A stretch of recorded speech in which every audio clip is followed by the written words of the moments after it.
ኢቢኤስ ቴሌቪዥን ለቀድሞ ሰራተኛው ቴድሮስ ካሳሁን 200,000 ብር ለግሷል። ያከበረውን ህዝብ የወደደውን ህዝብ የተራራጠን ህዝብ በሰጠው ልክ ደረጃ አላከበረም። አጠናዎች ኤአይ ላይም ብዙ ደረጃ በመውሰድ በማንበብ በጣም ከሚዲያ ጠብቀን ያሳደግ ነው። ሞግዚት በስነ ስርዓት ቀጥረን ሞግዚቷን ስልጠና እየሰጠን እየተከታተልን የምታወራውን ፊቱ ስልክ ማውራት አትችልም። የኛ ሞግዚት ፊቱ ስልክ ይትባረክ ስልክ ውስጥ ጌም እንዳለ አያውቅም። ሞባይል መነጋገሪያ እንደሆነ የሚያውቀው እኔ ሰጠው ተቀብሎ ብሎ ይሰጠኛል። ጌም እንዳለ ውስጡ አያውቅም። አጠገቡ ህፃን ልጅ ጌም የሚጫወት እንኳን እንዳይኖር ዘመድ ጋር እንኳን ይዛው ስትሄድ ትጠነቀቃለች ሞግዚቷ እንዳያሳዩት ማለት ነው። ቴሌቪዥን ላይ አኒሜሽን ይትባረክ አይቶ አያውቅም። አንድ ቀን ስፓይደርማን ከፈትኩ ይሄ ልጅ ለምን ሁሌ መዝሙርና መንፈሳዊ ነገር ነው የምናሳየው? ስፓይደርማን የጻናት ከፈትኩኝ አየውና ወጣ ኳስ ሊጫወት በቃ ትቶት ማለት ነው። ዋው አልኩኝ። ሰላም ቤተሰቦች እንዴት ናችሁ? ደህና ናችሁልኝ? እኔ ደህና ነኝ። ክብሩ ይስፋ ብያለሁ ለባለቤቱ።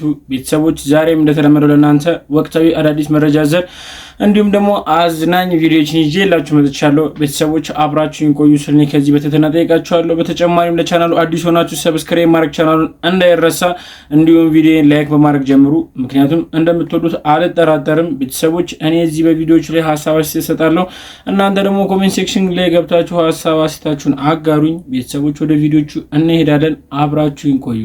እስኪ ግቢና ጨፍሪ አንቺዬ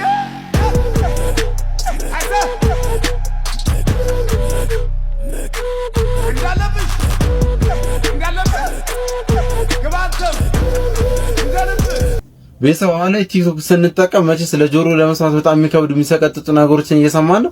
ማየት የማይገባን ነገር ደግሞ እያየን ነው። እኔ ግን እንደዚህ ቪዲዮ በጣም ግራ የገባኝ ነገር የለም። አሁን ይሄ ቪዲዮ ምንድነው መልእክቱ? በጣም አክራሪ ነኝ ነው? በጣም ሃይማኖተኛ ነኝ ነው? ምንድነው?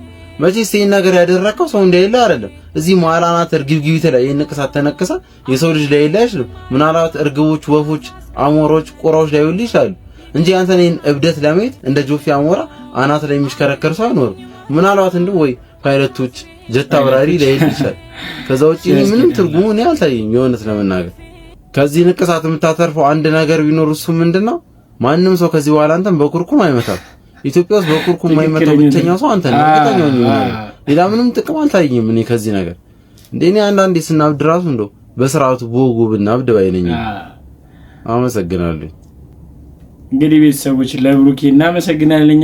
እንግዲህ አንዳንድ ጊዜ የምንሰራውን ስራ ልናስተውል ይገባል። ኢትዮጵያ ውስጥ የማይኮረኩም አንድ ሰው ነው፣ እሱም ይሄ ልጅ ብቻ ነው። ለማንኛውም የዚህን ሪከርድን ማንም እንደማይጋራው ተስፋ አደርጋለሁ።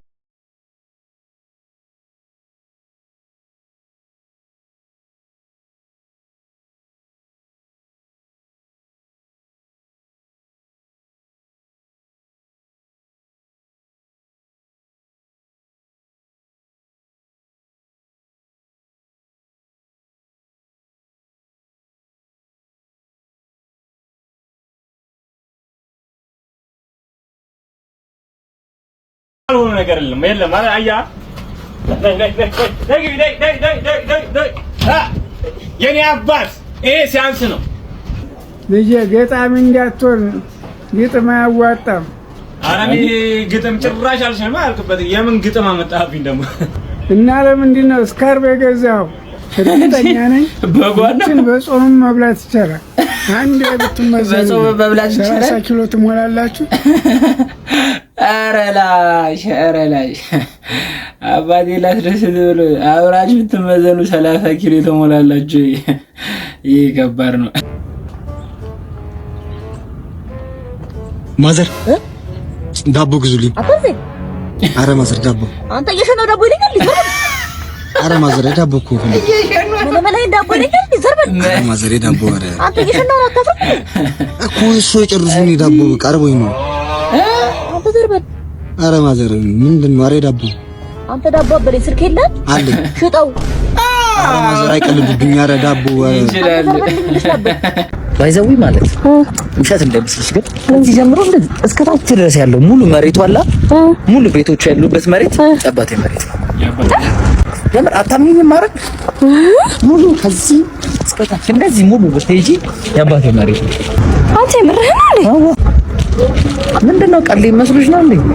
ውሸትህን ነው። ምንድነው ውሸትህን ነው? ምን እንደዚህ አይነት ውሸት ይዋሻል? በጌታ ምርህና አለ። አዋ እሺ አባቴ ስማቸው ማለት ነው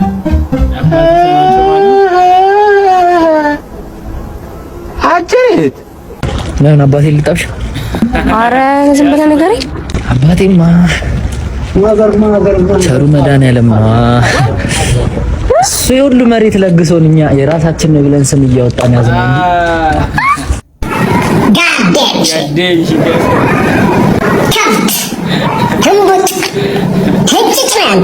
ያስበላል። ሪል ያስበላል። እውነት ነው። አባቴ መድኃኒዓለም ነው ትላለህ። በእርግጥ ልክ ነው። እንግዲህ ምንም ማለት አንችልም። ሰው ስለሞት በጣም የተሳሳተ አመለካከት ነው ያለው። እኔ እንደ ሰው አይደለም ያለኝ አመለካከት ሞት በጣም ጥሩ ነው ብዬ ነው የማስበው። እስቲ ሞት ባይኖር እቺ ምድር ምን ትሆናለች ብለሽ አስቢው። የታመሙ ሰዎች፣ እድሜያቸው የገፋ ሰዎች፣ እንስሳቶች ባይሞቱ እቺ ምድር ምንድነው የምትሆነው? አስበሻል? ስለዚህ ሞት በጣም ጥሩ ነገር ነው። እኔ እንደውም ማለት ነው ሰው ሲሞት በጣም ነው ደስ የሚለኝ። የስ ነው የምለው። ለምን መሰለሽ? ለምን የራሴ ቤተሰብ ለምን አይሆንም? በቃ ሞት ጥሩ ነገር ነው። እኔ በጣም ነው ደስ የሚለኝ። ሰውም እንደዛ ነው መሆን ያለበት ነው። ያ ነው የኔ አመለካከት። በጣም ይቅርታ ግን በጣም ስራ አስፈታው። እኔ እኮ እዚህ አይደለም የምሰራው። ችግር የለም። የት ነው የምትሰራው? እታች ኪዳነ ምሕረት መቃብር ቆፋሪ እኮ ነኝ። አራላሽ የስ ነው የምለው። ለራስሽ እያበሰልሽ ነው። ስራ ሲመጣ እንዴት አይለው? ጥሩ ሴት እዲ እሺ ላይክ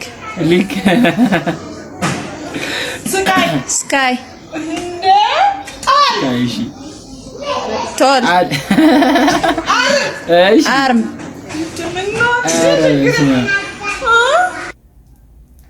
አረም ወደ አርም። ይሄ ማለት ከእውቀት ነፃ መሆን አይደለም። ላለማሰብ በደንብ እንስንጥር የምናገኘው እውቀት ነው። በቃ ላለማወቅ ስንጥር ምናልባት ጥቂት ሰዎች ላለማወቅ ከጣሩ እንደሷ መሆን ይችላል። በቅርቡ አዝናኙና አስተማሪው ኮሜዲያን እሸቱ መለሰ ጋሽ እሸቱ በሚል አዲስ የህፃናት ፕሮግራም ብቅ ብሏል።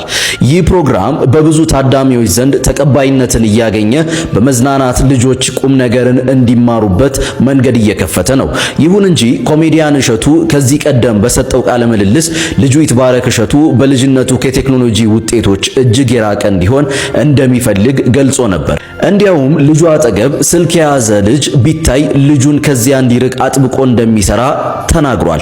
ይህን ንግግሩንና አሁን ያቀረበውን የልጆች ፕሮግራም ያገናዘቡ አንዳንድ ወላጆች እሱ ራሱ ለልጁ የማይፈልገውን ነገር ለሌሎች ልጆች በድካምና በብዙ ጥረት ለምን ያቀርባል የሚል ጥያቄ አንስተዋል። ለልጁ የተከለከለ ነገር ለሌሎች ልጆች ማቅረቡ ትክክል ነው ወይ ሲሉም አስተያየታቸውን እየሰጡ ነው።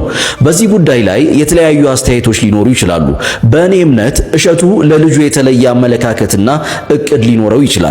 በተመሳሳይ መልኩ ደግሞ የብዙሃኑን ልጆች ፍላጎትና የመማር ሁኔታ ግምት ውስጥ በማስገባት አዝናኝና አስተማሪ ፕሮግራም ለማቅረብ ጥረት እያደረገ ሊሆን ይችላል። በመጨረሻም የእያንዳንዱ ወላጅ ምርጫና አስተዳደግ የተለያየ ሊሆን እንደሚችል ልንገነዘብ ይገባል። ዋናው ነገር ልጆቻችንን ከጎጂ ነገሮች እየጠበቅ ጠቃሚና አስተማሪ በሆኑ ነገሮች እንዲያድጉ መጣር ነው። ይህ የኔ አስተያየት ሲሆን የእናንተን ግን በጉጉት እጠብቃለሁ። ዛሬን ለነገ እንኖር። መልካም ጊዜ። እንግዲህ ቤተሰቦች ከሰሞኑ በእሸቱ ጉዳይ በጣም እየዞረ ያለ አንዳንድ መነጋገሪያ ጉዳዮች ነበሩ። ከነሱ መካከል እንግዲህ ለልጄ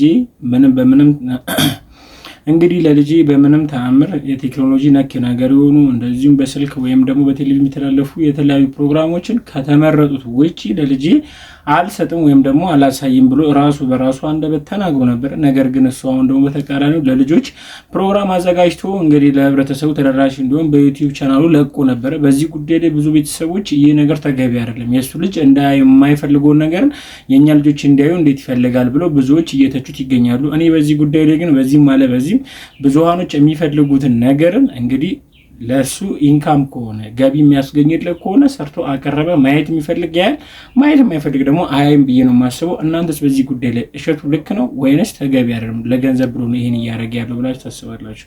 ሀሳባችሁን ኮሜንት ሴክሽን ላይ አጋሩኝ። ጋሼ ምሳቃ ነበረችኝ ያልበሏት ትበላለህ እባክህ? እሺ ሳህኑን ገልብጥ ስጠኝ። ለስጋ እንዴ እንቁላልም አለው። የምን ስጋ ነው? ማን አባኔ ሰጠ? ምን አይነት ዘመን ላይ ደረሰ? አምጣ ምሳቃ ይልቀማኝ ሌባ ዘመን ብሉሹ ናችሁ። ከባድ ነው። በስጋ ጉዳይ ቀልድ የለም።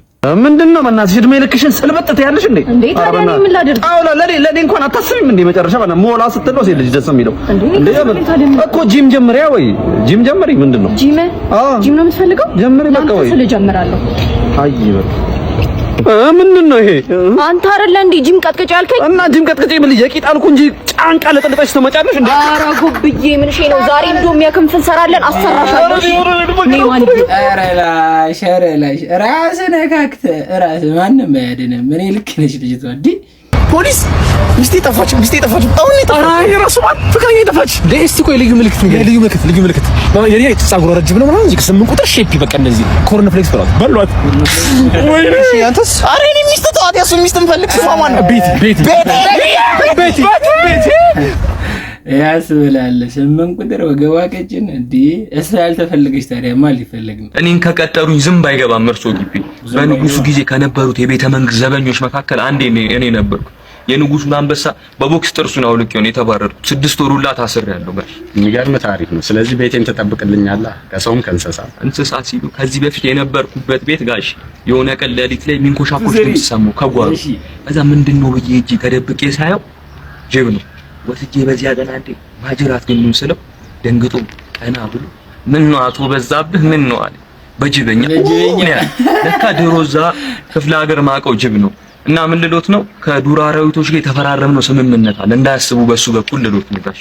ናይስ። አበባ መኮትኮት ላይ እኔ አውልቄ ነው መኮተኩተው ጋሽ በቦዲ እንዳይሞቀኝ። ግን በቤቱ ሰራተኛ አለች አይደል ጋሽ? ሰሞኑን ልቀጥር አስቤያለሁ። ምን ነው ጋሽ የዘበኛ ወዙ በሰራተኛ መያዙ ሲባል አልሰማም ጋሽ? ማለት አልገባኝም። ማለትማ ሰራተኛ ትወልዳለች ከዘበኛ ልጁም ወልዶ እንዲሆን አደገኛ ዘበኛ ማለት ነው። አሁንም አልገባኝም። እንግዲህ ምንድነው እኔ እንደሚያዩኝ መልኬም ለክፉ አይሰጥም። ቆንጆ ሰራተኛ ካልቀጠሩልኝ ሚስት ልንጋራ ነው ማለት ነው። እኔ ደግሞ ሙስልክና ምናምን አሉት ግድ ካልሆነ ጋሽ ብትገባኝን ይቅጠሩልኝ። እንደውም ከፈቀዱ እኔ ማቀው ደላላ ቆንጆ ሰሩ ሌክሶች ይይዛል አምፖሎ ምናምን የሚያስይዙ ጋሽ። ኧረ ላሽ ይሄ ሰጋቀጠና ነው። ጭራሽ የራስ ሚስት ያሰሪ ሚስት ልንጋራ ነው። ደስ ይላል እንዴ! ያከበረውን ህዝብ የወደደውን ህዝብ የተሯሯጠን ህዝብ በሰጠው ልክ ደረጃ አላከበረም አዶናይ። አው አላከበርክም። ላንተ ብዙ የደከመልህ ላንተ ብዙ የጣረልህ ብዙ ሼር ታግ ያደረገ የተባበረን ህዝብ በሰጠ ልክ አላከበርከው። በጣም ነው የተንቀባረርክበት ይሄን ህዝብ። በጣም ነው የሆነ ላይክ ጅንን ያልክበት እና ለራሴ እየገረመኝ እንዴ ይሄ ለዚህ ህዝብ እኮ ይሄ ኢንተርቪው አይገባውም። ባይዘው አዶናይ አሁን ተምሰጠው አክት ንግግር ምናምን አይገባውም። ምክንያቱም የችግረኛም ልጆን ከሀብታም የሚሊዮነርም ልጆን ቢሊዮነርም ሆኑ ቤተሰቦችክ ላንተ ግን ከቤተሰቦች በላይ በሰዓቱ ድብርት ውስጥ ባለበት ሰዓት መጥቶ ስታወራ ሁሉም በአንድነት እጅ ለእጅ ተያይዞ አጠገብህ የቆሙ ይሄ ህዝብ አክብሮሃል። ላከበረ ህዝብ ደግሞ ክብር ስጥ። ንግግርህን አስተካክል፣ አወራርህን አስተካክል። ምንም አታመጥም። እሰይ ነው ያልከን እኛም እየመጣን እሰይ እያልን እንቀጠቅጣለና እንዴ በሰጠህ ልክ ባከበረ ልክ እኮ እያከበርከው አይደለም። በየኢንተርቪው እያከበርከው አይደለም። ሁኔታክ ንግግር ሲደብር በቃ ሲደብር። ኧረ እኔ እርዱኝ አላልኳቸው። ማን ነው ታዲያ የባንክ አካውንቱን ሚዲያ ላይ አምጥቶ ያሳየው? ሊያሾናት ማን ነው? ጎዳና ልወጣ ነው በካናዳ ምድር እንትን ልገባ ነው ምናምን በለ ሰርች የሰራብን ማን ነው? አንተ አይደለ እንዴ? አንተ አይደለ እንዴ ስትለምን ስትሽመጠለጥ የነበርከው በካናዳ ምድር? እኛ አይደለንም። ዛሬ ላይ ቀን አለፈልህና ሌላ ወሬ ታወራለህ። እንግዲህ ቤተሰቦች ከሰሞኑ በእነዚህ 2 ቀናቶች ውስጥ በአዶናይ ጉዳይ እንግዲህ ብዙ መነጋገሪያ እየወጣ ነበረ። እንግዲህ አዶናይ ያኔ በሀዘን ውስጥ ወይ ደግሞ በድብርት ውስጥ በነበረ ሰዓት ብዙ ኢትዮጵያውያኖች ብዙ ሰዎች እንግዲህ ለሱ ያቅማቸውን እርዳታ ሲያደርጉልን ነበረ። ነገር ግን በመጨረሻ እሱ እርዱኝ ብያቸዋለሁ ወይ እኔ እርዱኝ ብዬ ቃል አላወጣኝም፣ ነገር ግን እናንተ መርዳት ፈልጋችሁ እረዳችሁ ብሎ እንግዲህ የሰጠው ምላሽ ብዙዎችን ልብ የሚሰብር ነው። ብዙዎች በዚህ ጉዳይ አዝነዋል። እኔ እንደራሴ በዚህ ጉዳይ ላይ እንግዲህ የሚገባውን ክብርን ከህዝቡ ወይ ደግሞ ከወገኖቹ አግኝቶ ነበረ። ነገር ግን እሱ የማይገባ ክብር የማይገባ ምላሽ ሰጥቷቸዋል። ይህ በጣም የሚያሳዝን ልብ የሚነካ ጉዳይ ነው። በዚህ ጉዳይ ላይ እስቲ እናንተስ ምን ትላላችሁ? የተናገረው ነገር ተገቢ ነው ወይንስ አይደለም? ሁሌም ለኔ ልዩ የሆነችው ልጅ እዚህ መምጣት ፈልግ ነበር።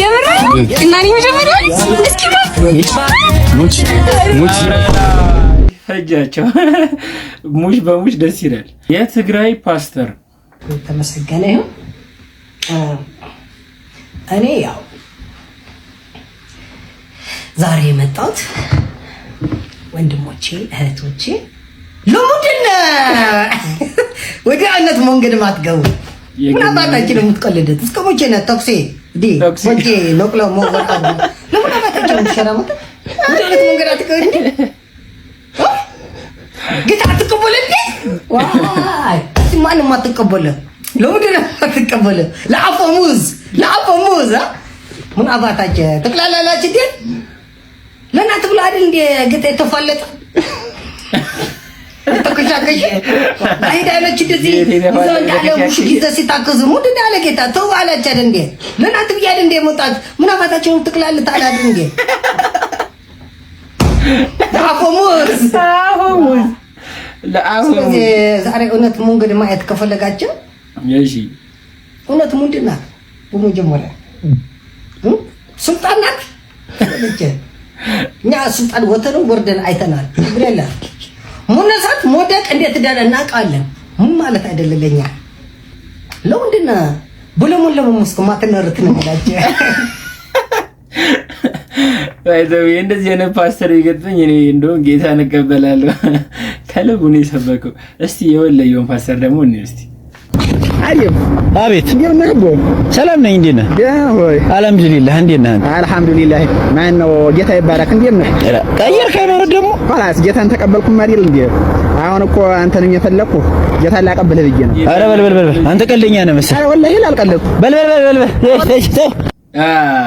ኧረ ግን እነዚህ መስኪን የሆኑ ፓስተሮች ናቸው እንግዲህ አንዳንድ ስሜቶች አሉ። የሆነ የሸረሪት ድር የሚመስል ነገር አይነት ነገር ፊቴ ላይ ብር የሚያደርገኝ ነገር አለ። እሱን ለማጥፋት እና እሱ እንትን እንዲያደርግልኝ እምነት ተቀብቻለሁ። እሱ ደግሞ ይጠፋል አውቃለሁ። ደግሞ በቃ በቅርቡ ጨርሼ የምቆይበትን ጊዜ ጨርሼ ተመልሼ በፊታችሁ ለመቆም ያበቃኝ እግዚአብሔር። ስለዚህ በቃ ስላደረጋችሁልኝ ነገር በሙሉ አመሰግናለሁ። እንደ ሰው የምትችሉ ሁሉ ብትረዱት በጣም ደስ ይለኛል። ይበልጥ ግን እንደ ኃላፊነት ይህንን ጉዳይ መያዝ አለበት ብዬ ማስበው ኢቢኤስ ቴሌቪዥን እና ፋና ቲቪ ናቸው። ኢቢኤስ ቴሌቪዥን እንደዚህ ብዙዎች ጋር ከመድረሱ በፊት የአፍታ ጨዋታ የሚባል ፕሮግራም ነበረ። በዛ ላይ በርካታ ዓመታትን ሲያገለግላቸው ነበረ። ከነሱ ጋራም ሲሰራ ነበር። ልክ እንደዛው ደግሞ ፋና ቲቪ ላይ ፋና ላምሮት እንደዚህ አምሮ ደምቆ ብዙዎች ጋር ከመድረሱ በፊት እሱ ነበረ ሀ ብሎ ፋና ላምሮት ጋር መስራት የጀመረው። ስለዚህ ይህ ሰው የእናንተ ልጅ ነው፣ የእናንተ ሰራተኛ ነበረ። እንዴት እንደወጣ ባላቅም በርካታ ዓመታትን ከእናንተ ጋራ ሲሰራ ነበረና እንደ ኃላፊነት ወስዳችሁ እንደ ልጃችሁ አይታችሁ በይበልጥ ደግሞ እሁድን በኢቢኤስ ላይ አዲስ ምዕራፍ የሚባል ፕሮግራም አላችሁና በዛ ላይ አቅርባችሁት የሚጠበቅባችሁና የሚያስፈልገውን ነገር ብታማሉለት በጣም ደስ ይለኛል። በተረፈ ግን ሁላችንም የምንችለውን የሚሰማንን ነገር ብንረዳው ብንተባበረው፣ በነገራችን ላይ ገንዘብ ብቻ አይደለም በሌሎች ነገሮችም ከሱ ጋራ ብንቆም የተሻለ ነው ብዬ አስባለሁ። እንግዲህ ሰዎች እንደሰማችሁት ነው ጋዜጠኛ ቴዎድሮስ እንግዲህ ያለበትን ችግርን እንግዲህ ባለፉት ሳምንታቶች ብዙዎቻችን መነጋገሪያ ሆኖ እንግዲህ ሁላችንም እናውቀዋለን። አሁን ላይ ደግሞ ኢቢኤስ በምላሹ ተገቢ ነው ብሎ የሚያስበውን እርዳታ ድጋፍ አድርጎለታል። እስቲ እንመልከተው። ኢቢኤስ ቴሌቪዥን ለቀድሞ ሰራተኛው ቴዎድሮስ ካሳሁን 200 ሺህ ብር ለግሷል። እንደሚታወቀው በአሁን ሰዓት ቴዎድሮስ ካሳሁን የጤና እክል አጋጥሞት ጸበል ላይ ይገኛል። በዚህም እንግዲህ ስራ በማቆሙ ለትምህርት ቤትና ለቤት ኪራይ የምከፍለው የለኝም ተባበሩኝ በማለቱ እንግዲህ የኢቢኤስ ባለቤት ለቴዎድሮስ ካሳሁን 200 ሺህ ብር ለግሷል። እንግዲህ ቤተሰቦች ኢቢኤስ ቴሌቪዥን እንደሰማችሁት 200 ሺህ ብር ለቴዎድሮስ ካሳሁን እንግዲህ ለአንዳንድ ነገር ይጠቅማል ብሎ ለግሷል። እንግዲህ የተለያዩ ባለሀብቶች አሉ፣ የተለያዩ ትልልቅ ካምፓኒዎች እንዲሁም ብዙ ሰዎችም አሉ። እባካችሁን ከጎኑ በመቆም አሁን ካለበት አሳዛኝና አሁን ካለበት ህይወት እንዲወጣ ከጎኑ እንድትቆሙ እኔ ከዚህ የተተና ጠይቃለሁ። 5 ሚሊዮን ይፈልጋል። በዚህ 2 ቀን ውስጥ ቢያንስ 5 ሚሊዮን ይፈልጋል። ቢያንስ ቆይ ደግሞ የሰማችሁ ሰዎች አካውንቴ የኢትዮጵያ ንግድ ባንክ 1023.528 ነው። ዳግሜ እኮ ነገርኳችሁ። ምን ሆናችሁ ነው? እጌት አንሰማም። አንዴ በኦሮምኛ ነገርኳችሁ፣ አንዴ በአማርኛ ነገርኳችሁ። አማርኛ ኦሮምኛ ማሰሙም እንዴ? ኧረ ስርዓት ያዙ እንዴ! ልክ አይደላችሁም። ጌታ እንዴ ስንት ዘመን ጌታን ያገለገለ ወንጌል የሰበከ ሰው ላይ እንደዚህ ጭካኔ ጥሩ ነው እንዴ? የምታውቁኝ አሁን ብዙዎች አላችሁ። በግላችሁ የጸለኩላችሁ፣ በቸርች የጸለኩላችሁ፣ እግዚአብሔር በእኔ አልፎ ብዙዎቻችሁ ቀንበር የሰበረላችሁ፣ ቀና ያላችሁ፣ ጌታ መስክሬላችሁ ወደ ጌታ የመጣችሁ፣ ፓስተር አድርጌ ሾምኳችሁ። ምን ሆናችሁ ነው? ስማችሁን የግዴታ እኮ መጥራት አይጠበቅብኝ። ሿሚም ነጭራሽ እግዚአብሔር ወደ ውጭ ሀገር ወሰዳችሁ፣ ተጠቅሞብኝ ሰርቶብኝ። ትሄጃለሽ ውጭ ሀገር ተብለሽ ትሄዳለህ ተብለሽ እኮ ወንድም እህቴ፣ ምን ሆናችሁ ነው? ክፈል እዳ አለባችሁ ነው የምትለው። ባጭሩ ዱቤ አለባችሁና ዱቤያችሁን ክፈሉ ነው የምትለው። እንዴት አይሮኒክ እንደሆነ እንደሚጋጭ ዘንድሮ የመጣችሁብን ሰዎች ግርም ይለኛል። አንተ ሿሚ ኮንክ ፓስተር አብገ ሿሚ ሰውን በኔ በኩል ያለፈላችሁ ቀንበር የሰበረላችሁ በኔ ላይ ሰርቶ ያልከው ያንተን ቀንበር እንዴት ነው የማይሰበረው ነው? ያንተ እንዴ በምንድን ነው የተሰራው? ያንተ በአለት በእንትን ነው እንዴ የተሰራው? በቮልካኖ ድንጋይ ነው እንዴ ያንተ ቀንበር የተሰራው? ያንተን ካልሰበረ አንተ በየት በኩል ነው የምትሰብረው? አባቴ ይሄንን የምትሰቡ ሰዎች አላችሁ። አሁንም በተደጋጋሚ እናገራለሁ። በዚህ ሳምንት በተለያየ ነገር በተለየ ወንጌላዊ እንትን አማኝ ይሄ ካውንስሉ የተለያዩ እርምጃዎች እየወሰደ ነበር። ሰሞኑን ያያችሁት ነው። ካውንስሉ አገልጋዮች መታጀብ የለባቸውም አለ። አገልጋዩ ጩፋ ታጀበ፣ ፖሊስ በሰራዊት ምናምን ታጀበ። አገልጋዮች መታጀባቸው ስህተት ነው፣ ስለዚህ ቤተክርስቲያኑን እናግዳለን ብሎ ካውንስሉ ስልጣን ያለው መስሎት፣ እኔም ስልጣን ያለው ይመስለኝ ነበር እስከዛሬ ድረስ አቀረበ። አጅሬው ሆዬም ቀረበ። በአገልጋይ እንትን አጃቢዎቹ ተቀባዮቹ መሳሪያ ያዙ ሰዎች ካልተቀበሉኝ እና ለእናንተ ሲባል እንትን ማማሰያ ይዘው ይጠብቋችሁ ወይ? እንደዚህ አይነት እኔ በጣም እና እናንተ ሳትኖሩ ማለውኝ ምንድናችሁ ምን ማያገባችሁም ተባለ። ይሄ ሁሉ በነገራችን ላይ እንደው የምድሩ ስልጣኑ ሳይኖራችሁ ከሆነ አሁንም ኮንክሉድ እያደረኳለም እስከዛሬ ድረስ እንደው ካውንስሉ የት አለ ብዬ የተናገርኩት በጣም ማፍረው በራሴ ማለት ነው። መናገር አልነበረብኝም። ኤኒዌይስ ግን እንደነዚህ አይነት ሰዎችን ሄድ መለስ የሆኑ ሰዎችን ለምንድን ነው ማታረው? አሁን አንተ በቃ 5 ሚሊዮን ደሞ ያለ ማመን ለዛ ማጣት እንዴ የሚለምን ሰው እኮ ለስለስ ይላል እኮ። ለስለስ ብሎ ተጎድቼ እንደዚህ ይላል እኮ። አንተ ኮስተር ብለህ እየሰማችሁ ነው። በስንት ቋንቋ ልናገር እንዴ? ያበደርከን እኮ ነው የሚመስለው። እረ ምን አይነት እንደው አይነ ጠጠር ሰው ነህ እንደው እናንተ። እኔ አይነ ደረቅ አውቃለሁ የማይሰብር ያንተ ጠጠር ነው በቃ። ጠጠር ብሰል ባልጩት አይነ ነህ በቃ እንዴ። እና በእኔ በኩል ተጸልዮልሽ ውጭ ሀገር ሄድሽ ሰምተሻል። እዛ ሄደሽ ውጭ ሀገር ትሰሪያለሽ ስራ ለዚህ ሰው የገንዘቡን ሳከፊ የተጸለየበትን ስንት ነው የምታስከፍለው? ታክስ እንትን አለው ሰርቪስ ፊ ያለው ምናምን እንደማለት እኮ ነው። ውለታዬን ክፈሉ ነው 5 ሚሊዮን ቆጥረ ደግሞ ላንተ ምንም ሳይኖርህ እንዴት ነው አንተ አጸላለይ? እንዴት ነው ስንት ቻርጅ አድርግ ብሎ ነው እግዚአብሔር የጸለይክላቸው? በእኔ በኩል እግዚአብሔር ሰርቶ ቀንበራችሁን የሰበርኩላችሁ ሪተርኑን ክፈሉኝ የሚባል አማርኛ አለ። ከአንድ አማኝ ይሄ ይጠበቃል። ከመጽሐፍ ቅዱስ አማኝ ከክርስቲያን ይሄ ይጠበቃል። አሁን በየትኛው የክርስትና ስነ ምግባር ነው ሰዎች ለተደረገላቸው ነገር ፔባክ የሚያደርጉት? በመንፈሳዊ ዓለም ላደረክላቸው ነገር እግዚአብሔር ባንተ ላይ አድሮ ተአምራቱን ገልጾ አንተን ተጠቅሞብህ ሰርቶብህ ለሰዎች ፈውስ እንድትሆን ስላደረገ ተንበርክከ ፈጣሪን ማመስገን ያለብህ። የተፈወሱትን ሰዎች ገንዘብ አንጪ አትልም። ሲሆን እንደዚህ አይነት ሰው የምር ብትሆን ኖሮ አንተ እንደዚህ ልመና ውስጥ አትገባም ነበር። ልሙዬ ፋሽን ወደ በቃ ሁሉም ሰው አሁን ከእንደዚህ ነገር ጋር አገልጋይ ነኝ ቅብርት ሲለኝ የሚል ሰው ያውም ሹመት ሰጪ ኪንግ ሜከሩ እየለመነ ለመጀመሪያ ጊዜ ነው በዓለም ላይ ሳይ። በአቅራቢያ ወዳለው ፖሊስ ጣቢያ ሄደ እጅ ስጥ፣ ወደ ላይ ቀና ብለህ ደግሞ ተጸጸት። ምን ይላል እንዳው ስማ። እንግዲህ ቤተሰቦች ለዛሬ ይዤላችሁ የመጣችሁ ቪዲዮዎች እኚህ ይመስላሉ። እስካሁን ድረስ አብራችሁኝ ስለቆያችሁ አመሰግናለሁ። ቤተሰቦች በቪዲዮዬ ቁም ነገር እንዳገኛችሁባቸው እንዲሁም ደግሞ እንደተዝናናችሁባቸው ተስፋ አደርጋለሁ። በቀጣይ ቪዲዮ እስክንገናኝ ሰላም ቆዩ። ለቻናሉ አዲስ ሆናችሁ ሰብስክራይብ እንዳደረጋችሁ አልጠራጠርም። በተጨማሪም ቪዲዮ ላይክ አድርጋችሁ እንደጀመራችሁም አልጠራጠርም። ቤተሰቦች ሀሳብ አስተያየታችሁን ኮሜንት ሴክሽን ላይ አጋሩኝ። ደህና ሁኑ።